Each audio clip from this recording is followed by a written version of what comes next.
Back to the World Championship, you're getting a look at the beautiful... We're talking about the ultimate already, but you got to get to level 6 to be able to utilize that effectively. The top lane meta, this man is about the carries. Looks like he wants to carry bot lane here.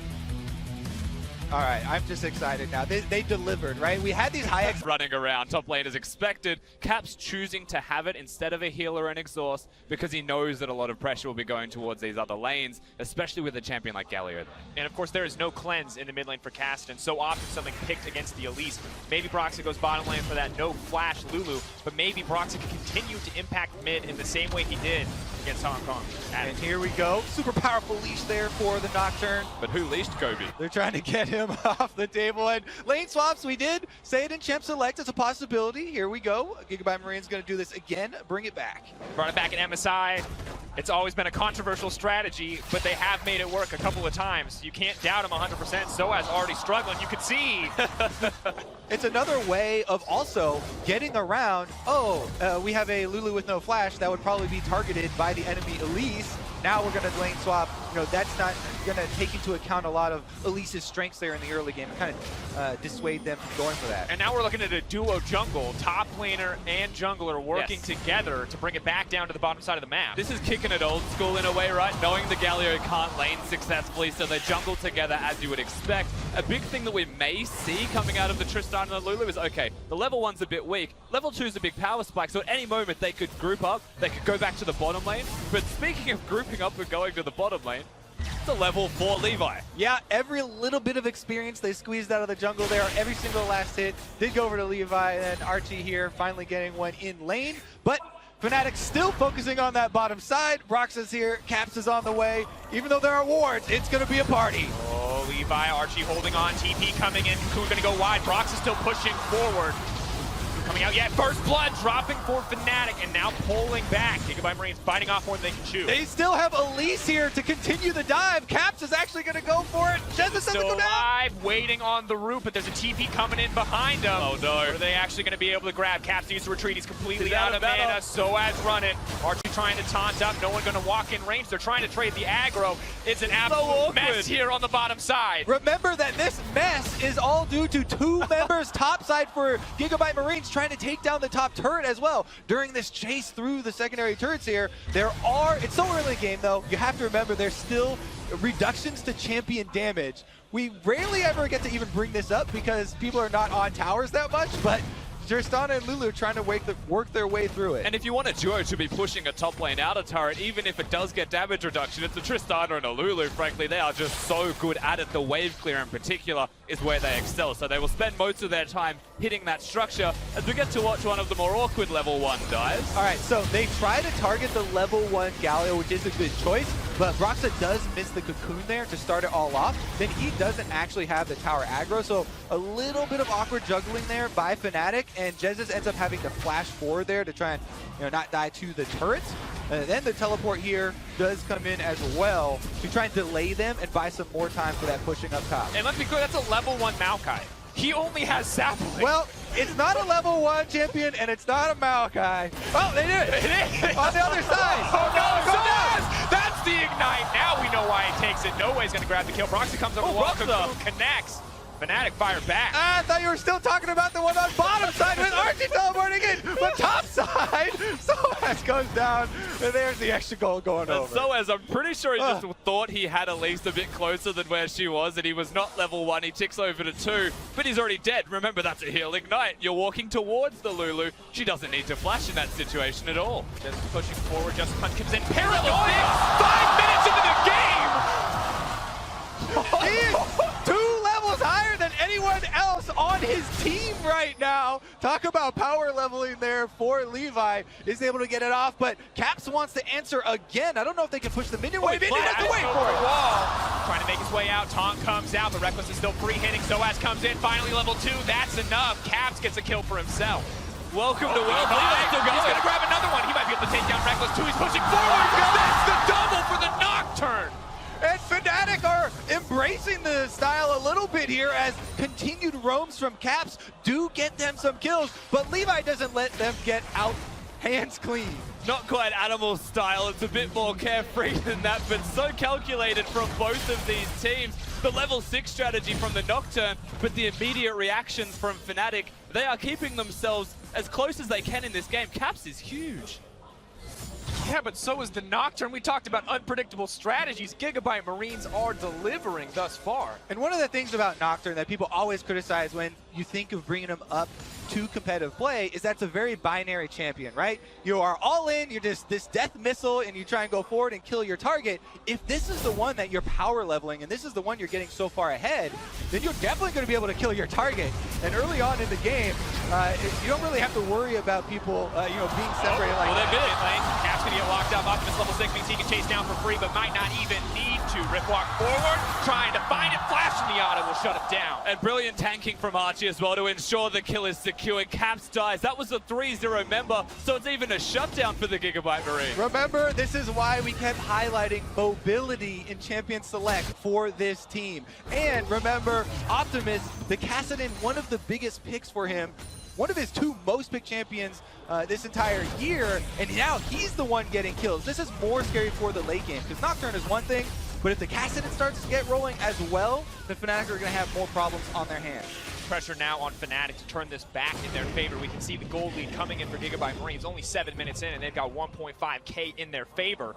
And they have to respect the potential here for this Nocturne to come out of anywhere. Oh no, that's 3 levels. He's lucky. Okay, we're waiting for Nocturne's ultimate, so we have to take a second to appreciate the fact that he's level 7, still the highest on the Rift. The reason he got 7 was because of the assistance from Galio so early, and now he's power leveled his entire farm, his entire jungle through 2 waves to get that experience level to 6. We have to just quickly appreciate that fact before he gets his ultimate up again. I've no doubt we'll look for a target. Now Archie doing what he can to hold on. It appears the pace of the game has slowed down, maybe until that Nocturne ult comes back, but still the pressure mounts. Well, they are chunking Archie down, and Broxa's on the bottom half of the map, but he doesn't seem to be looking for a dive. Even though Archie is defensively warding here, focus seems to be mid. Locked him up. That's going to be in trouble. Lulu going to be locked up. Paranoia comes in. Levi moving forward immediately. Caps just gets deleted. Soaz doing what he can to fight back. Going to get knocked back in the end by the Buster Shot. Levi tanking blows. Can't afford to take that tower shot, but maybe he'll make it out. Goodbye, baby! Kitty Cat's bringing it home. Gets in, attack, and he's able to get the kill there. Double buffs there for Soaz now. They were split. They went 2 different directions with 2 towers shooting them.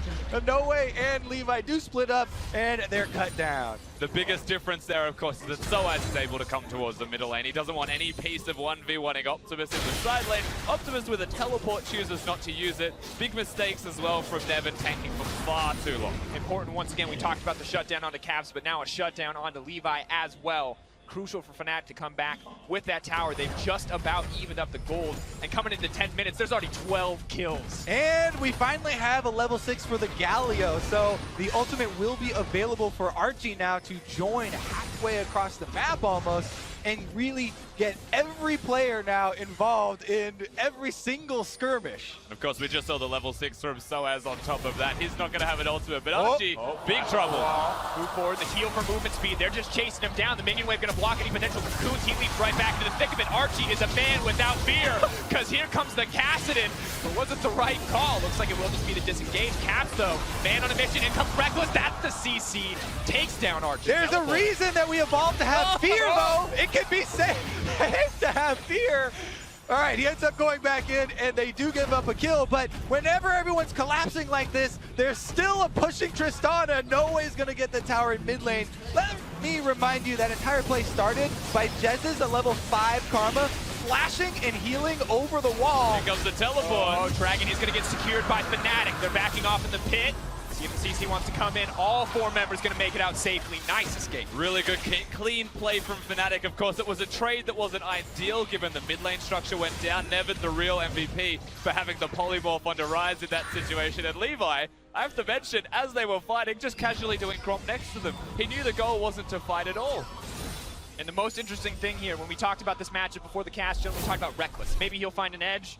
Reckless is nowhere to be seen. It's all about Jesus and Broxa everywhere on the map. All right, they flash over the wall. They heal to get in range, and then Archie actually turns around on them, communicating with Optimus there to try and burst down Broxa. They actually get the repel out early, but there's Reckless on your screen, flashing forward and grabbing the kill. And then, of course, the interrupt is going to secure them a tower. Levi gets his Gromp as well. God forbid he doesn't get that one.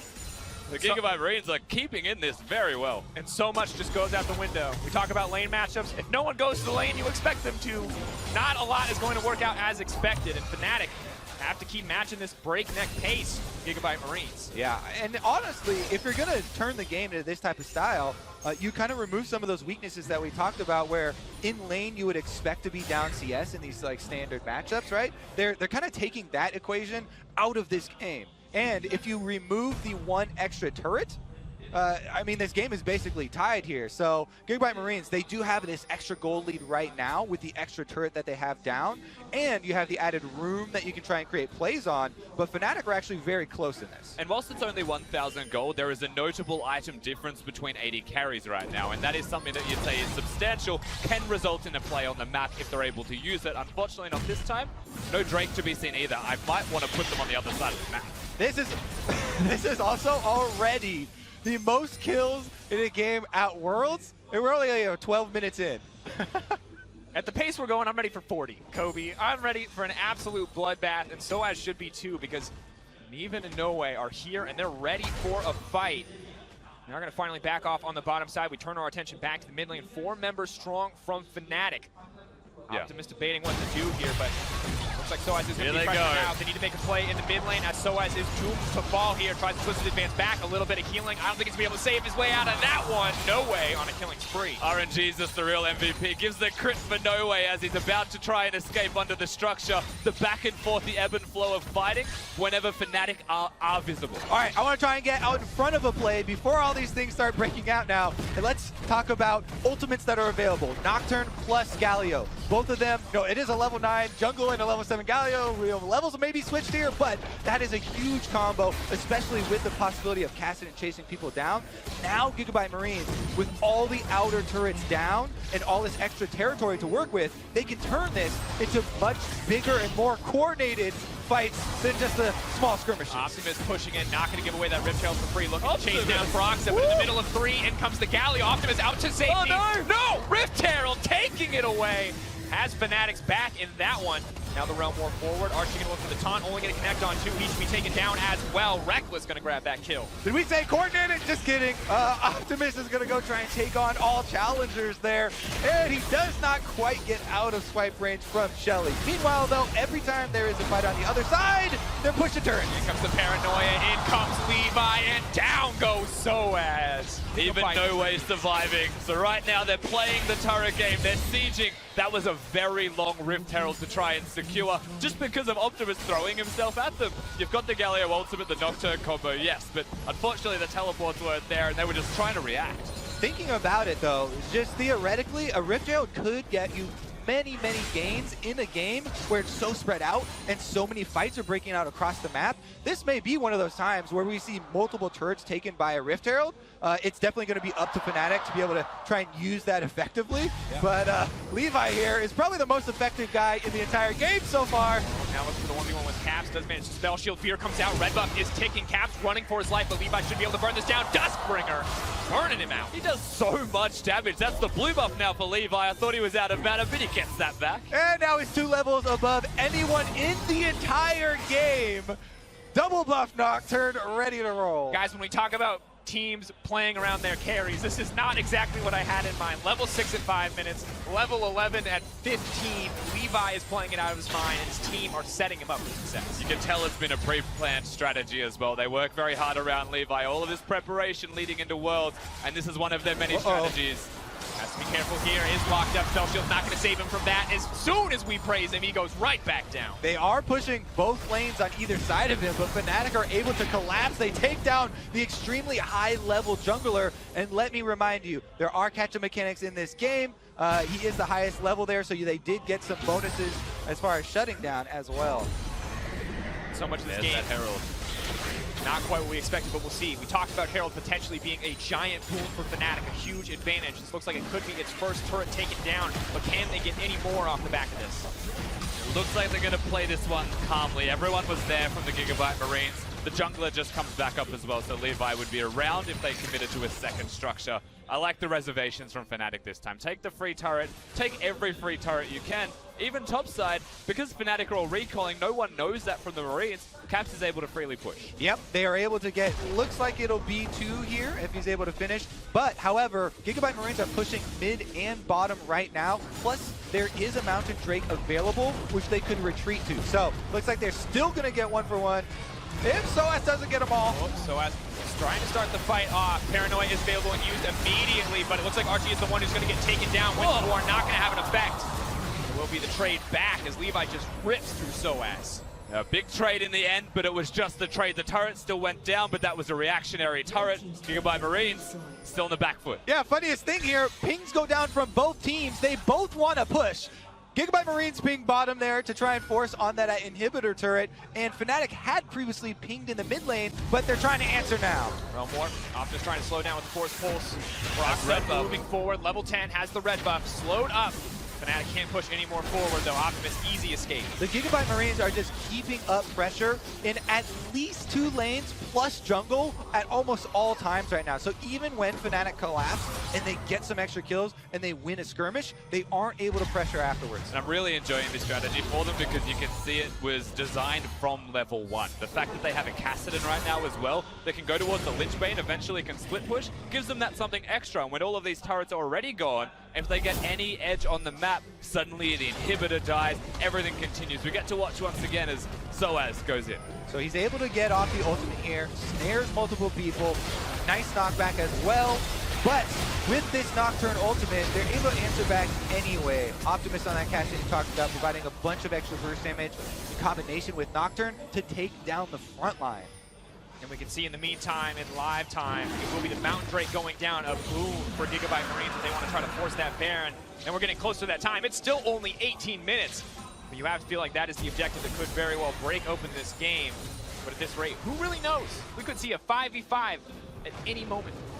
I mean, interestingly, the map is already open. So for what it's worth, the next big fight around the objective, if it's the Baron, which you would expect it to be if you're Fnatic, is going to be a hotly contested area. However, the GIGABYTE Marine, because they're focusing so hard on pushing, you're seeing that strategy in play. They may not want to go down there. They may force Fnatic to go to it. And another benefit of this constant pushing from the GIGABYTE Marines and this pressure they're putting out, they're taking over the ward game as they do it. They control so much territory on this map that it becomes difficult for Fnatic to really reset up, some safe territory for themselves. Currently, those 2 control wards Fnatic have up on their blue quadrant of the jungle are lighting up the pathway towards the Baron. They desperately need to keep this quadrant of the jungle in their control so they don't lose out. It could even, with the pace of this game, you're talking about the 20-minute Baron coming up, it could go down at 21-30. Once again, we talk about fear, we talk about the Nocturne, the Kassadin, the potential at any moment for someone to come out of a bush and one-shot you in this game. The Dust play, there's the bush. Now the Paranoia! Oh, the Zhonya's play, though, paired perfectly. Cap's going to make out to safety. Yeah, the Paladin play there. Bubble Heart there gets Caps out. And on the bottom side, Tristana going to do a similar jump away. But Jesus goes in. Now comes the Galio ultimate. We'll see how many knockups he's going to get. Just 1. Now trying to find the taunt onto Reckless, but a nice sidestep comes through. Even wants to make it a safety. Archie pushing forward. Optimus is in the middle of the team. That's a fed Kassadin. Now Reckless is in trouble. Noway has no fear. And Jesus is going to get dropped down. He's looking for a third. He flashes forward. That's going to be the shutdown and the triple. 3 big kills, and they are still pushing on the bottom side of the rift. And all of them onto Noway there. The 5-kill Tristana taking down the inhibitor turret. TP coming in. GIGABYTE Marines doubling down. They got an advantage, and they want to push it home. Fnatic on the back foot. Vietnam coming up big on the world stage. And that's incredible as a reactionary play. Once again, the GIGABYTE Marines through vision control, through their ability to rotate and coordinate as a team, you're starting to see that come to fruition. And they just have no hesitation when collapsing. Even if a member goes down in these fights, they still go for the re-engage. They still say, we're going to get kills back afterwards. This is why, again, we highlight so often with these guys, mobility from Champion Select. Here comes the Galio ultimate. Here comes from mid lane. Kassadin's teleporting in as well. They immediately turn this around. Even though Lulu, with no flash, was caught out, they're able to turn it around so quickly. and work through the tank line. Yeah, Soaz not really a big threat with his just Spirit Visage against an AD carry, even though both top laners are behind. Galio's utility with damage reduction and being able to provide it comes up tops. Yeah, Noway here. We have to highlight this guy for the GIGABYTE Marines. When he was added to the team, they absolutely dominated the entire region so well. And he was highly sought after for quite a long time by the team. See what they can do now, though, because Optimus is on a control ward in mid lane, and it looks like he's got some fancy ideas. Nocturne Ultimate is available, remember. Have to be safe. Karma can maybe save one person, but even the shielding might not be enough in the face of so many strong members with so much mobility. All right, so now we have to take a look at this from Fnatic's point of view, because this is the difficult part, right? We're seeing the whole map, and we're seeing GIGABYTE Marines kind of overwhelm everything, but it's Fnatic that need to come up with a stabilizing game plan. Yeah. They have the more stable team comp that they can try and set up. And let's be clear here, when we talk about Fnatic, if anyone was going to be able to take down an unconventional, hyper-aggressive style, we thought it would be the European representative who played this style for the first half of their split, who found success in this style, but now they look lost in the face of GIGABYTE Marines. We have to wonder, where is this play going to come from? Who is going to step up on Fnatic? And that's the thing, they've revolutionized what that style looks like. Fnatic can never be prepared for how they played out the 1 to 6 stage for a Nocturne and how early he ticks over to 6 in ganks. That's a very hard thing to get used to, but that's continued through the rest of the game. And you're right, ultimately, Fnatic, they need to try and find a way to slow this game down, but to slow it down against the team that's constantly pressuring you is really hard. Gonna have to be now. Make or break on this Baron. 4,000 health. Pushing in, dropping lower, Paranoia, blocking vision into the pit. They can't even see it happen. The Icon gonna let him know it came through, but Caps is just gonna get burned through immediately. Making the Paladin play to make it out once again. Soaz leaping forward. Reckless still untouched on the backside, but the tanks are already dropping. Fnatic is getting routed. The Baron dropping in the favor of GIGABYTE Marines. They'll take a Cat Pajama Man anyway on the back half. And now they've got minions in bottom side as well that are already on the Nexus turrets. Optimus is chasing Fnatic and trying to delay their backs as they actually circle around, and they were looking to cut off minions maybe, but not going to be the case. Optimus might be cleaned up, but the rest of the team is moving into the base. Galio comes down. Maybe he can stop the backs as well. Noway is pushing to the base. He's looking to end the game right now. If he can stop the teleports, it's over. TP goes through. Doesn't look like it's going to get canceled. It's Caps versus the world at the moment. The rest of Fnatic caught in a fight. Noway versus Caps. One battle to decide the game, but Broxa is here for backup, and GIGABYTE Marines are going to have to bare their teeth and wait for a few more minutes. Meanwhile, if you look at the mini-map there, they were still... Oh, no way, no fear! Moving in, Caps! Ooh, gets taken back. Maokai pushing in. Broxa going to get tucked down as well. There's not enough damage to kill the Tristana. No way is legendary! But still, GIGABYTE Marines, they're not quite strong enough to end the game. Soaz, though, just feeding fuel into the fire. Reckless here with the double drops. That's the triple. He's looking for the quadra. Reckless gets cut down as well. Penta could come out. Noway is hungry for it. The team is there. That's it. It's a legendary 11-kill Tristana, and Optimus takes the Penta. GIGABYTE Marines are going to take the game. GIGABYTE Marines taking down the third seed from Europe. A first blow for Vietnam. What a performance from the GIGABYTE Marines. From the beginning of the game to the very end, they had a plan, and they executed on that strategy. Fnatic left not knowing what to do. Woo. Yeah, you said it, Kobe. Woo. An insanely high-paced game, and it's been breakneck pace in our first 3. This one just topping up. GIGABYTE Marines say, hey, you think you can play a fast game? We can do one better. And still, I think we're never prepared for what GIGABYTE Marines bring to the table. As much as we prep, as much as we talk about imagination, they always seem to think of something that just feels impossible to anybody else. They make breaking the meta look so good. And almost so easy at the same time. There were some hiccups, but